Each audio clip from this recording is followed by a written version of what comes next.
Welcome. It is Monday, February 27, 2012. I'm Aaron Dykes. Now, coming up later in the program, we have Mike Adams, who hosted the show today. He's got an exclusive interview he did right here on the Nightly News with Patricia Finn. She's a lawyer who's being threatened. They're trying to take away her bar status for protecting her clients who are refusing to vaccinate, and the state and everybody is basically demanding she give up her clients so they can find out who are the parents who refuse to vaccinate their children and why are they trying to stand up for themselves in a legal capacity. She's not backing down. Wait till you see that interview. I'm sure we're going to be hearing more from her. She is a fighter. Now, I'm fresh off the plane just a couple hours ago, back from Orlando. Last night, Alex was at the Highlight there in Orlando in affiliation with the big 8:10 a.m. station to a sold-out house, packed crowd at the Highlight. Very enthusiastic. Alex gave a great speech. We also showed the 40-minute documentary, The New World Order Blueprint of the Mad Men. And, of course, Alex also did his Sunday show there, the 2-hour broadcast live on stage. As the audience arrived, they all cheered and watched and everything. And it was great. Lots of very excited people, activists all over the crowd. A lot of people very pumped up about liberty, ready to say no to this damn system. And I hope they're as excited about going out there and talking to other people, waking up new minds, as they were about talking to Alex and the crew and all the other great patriots there in attendance. So that was exciting. On the flip side, travel is always its own telling event. Going through the airport here in Austin, Texas, and then in Orlando, Rob Dew and I encountered a special situation as we got off the plane about 2:30 p.m. today here at Austin Bergstrom, and you can see one of these power-tripping TSA minions as they held back perhaps 300 or 400 people, didn't let them pass by for over 5 minutes in this total paranoid episode that we later found out was what they considered a suspicious bag. Naturally, they didn't find anything, but they quarantined the whole zone, and this guy got to put his power on display. A woman in a TSA uniform ran through the crowd, out of the way, out of the way, out of the way, we have a situation. And meanwhile, nothing was even going on. Let's roll some of that footage here now. Everyone stay on this side of the terminal, please, just for a few moments more, folks. Thanks for your patience.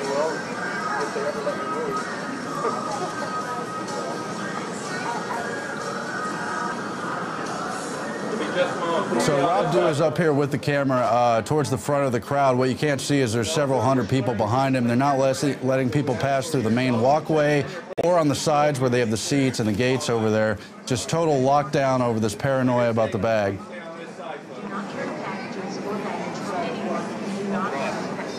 From where I am, over here. We've got a little situation here.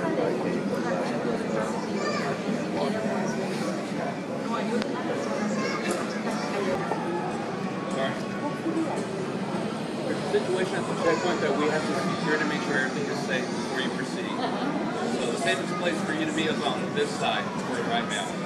Makes no sense. Just a little bit of patience. I understand you have places to go, but let's make sure that you can. Your safety's a joke. Pardon me? Your safety's a joke, man. That's your opinion. You're entitled to it. I don't know. That's your opinion.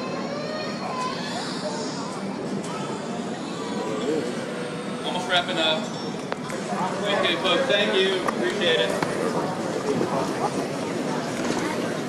I don't know.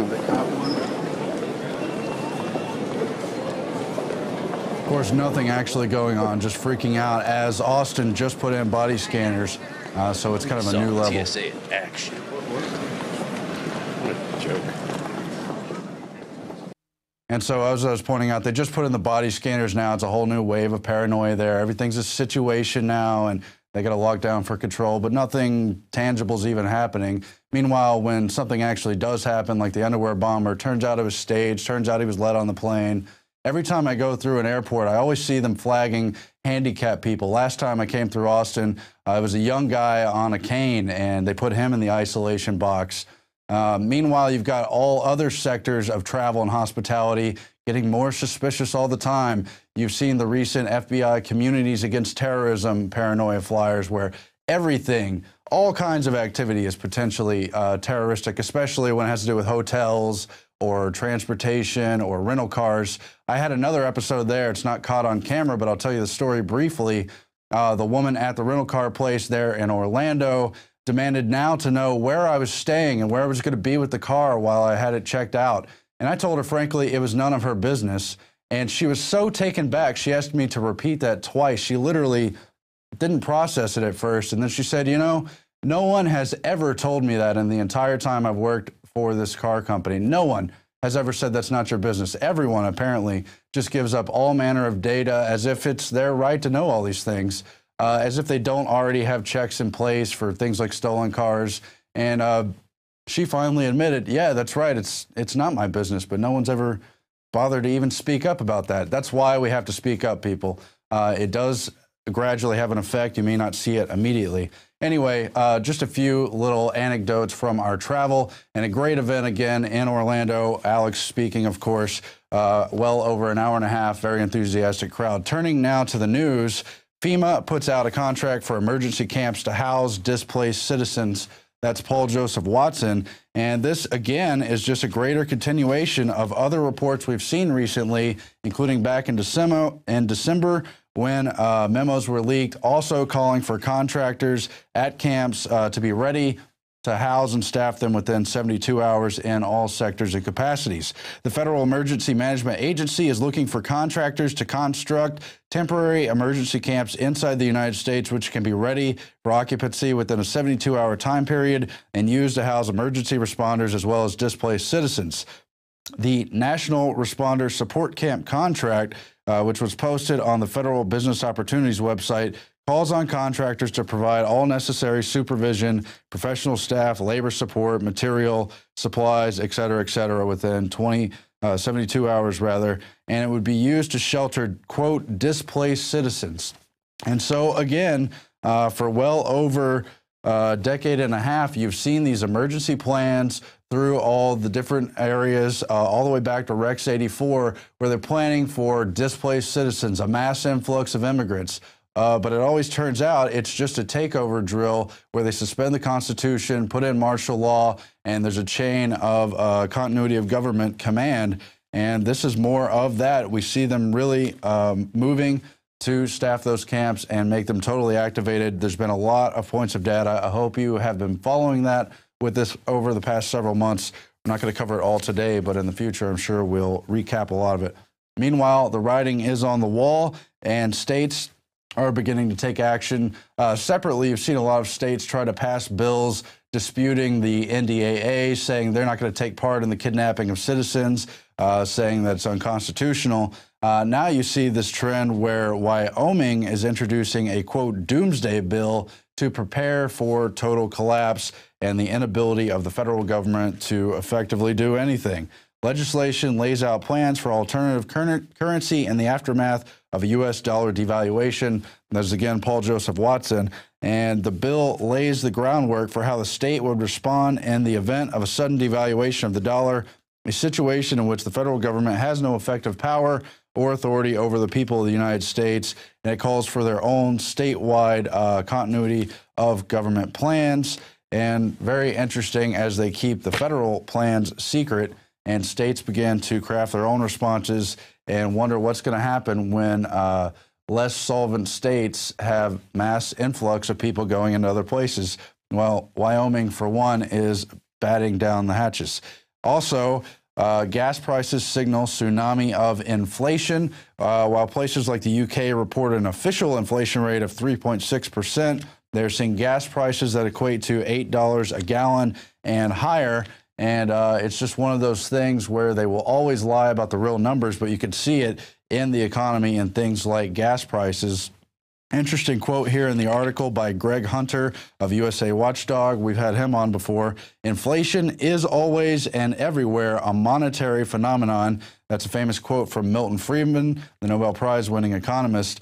And then that is echoed here again, where they show how the printing through the Federal Reserve and the related mechanisms is what's driving inflation and always has been. You've got Zero Hedge quoted here in the article saying the sole reason why crude prices are surging is because global liquidity has risen by $2 trillion in a few short months on the most epic shadow liquidity tsunami launched in the history in the lieu of QE. Oh, they're sort of on QE3, but they won't exactly admit it. So things continue to deteriorate economically, and we see total preparations for the response after that collapse. So everyone out there has been warned. I hope you're getting ready. I need to do my own preparations as well. Turning to health news, naturalnews.com writer Jonathan Benson reports on the Harvard study citing how pasteurized milk from industrial dairies is linked to cancer. The truth has once again shaken the foundation of the American Tower of Babel that is mainstream science, with a new study out of Harvard University showing that pasteurized milk products from factory farms are linked to causing hormone-dependent cancers. Turns out the concentrated animal feeding operations model of raising cows on factory farms turns out milk with dangerously high levels of estrone sulfate, an estrogen compound linked to testicular, prostate, and breast cancers. A very familiar meme you see with the GMO foods, you see with the BPA, you see with a lot of stuff. And all the collective wisdom of having these centralized factory farms makes no sense. Meanwhile, raw, grass-fed organic milk from cows milked at the proper times, Jonathan Benson writes, is linked to improving digestion, healing autoimmune disorders, and boosting overall immunity, which helps prevent cancer. And of course, you've got almost all of the essential amino acids in raw milk. If it is harvested in the right way, can be very healthy. I myself enjoy some raw milk when I can get it. Now, turning to more on the GMOs, last week Alex talked to probably the preeminent GMO expert who covers Monsanto and all the other companies, many of whom congregate around the Bilderberg circles, and it's much worse than we've even previously reported. Jeffrey Smith came back on the program, reconfirmed all the stuff about how genetically modified foods in livestock, in humans, in rat studies is showing triggers of organ failure, it's showing sterility, it's showing infertility, it's showing triggers for cancer. But that's not all. It's also infecting the gut flora, and I won't quote his words directly. I'll let you hear it from him in this clip, but basically taking over the gut flora, where the immune system is located, where digestion occurs, and where so many new autoimmune disorders are located, Crohn's and all the other stuff associated with it, as well as many of the symptoms of autism, now also linked to things like GMO. Let's play the clip now. When we look at the Bt toxin causing these pores or openings in the intestines, there's a whole new field among progressive, cutting-edge medical practitioners that are treating or looking at gut permeability. If undigested food through these holes into the blood, that might explain the rise in food allergies, autoimmune disease, inflammation, possibly autism.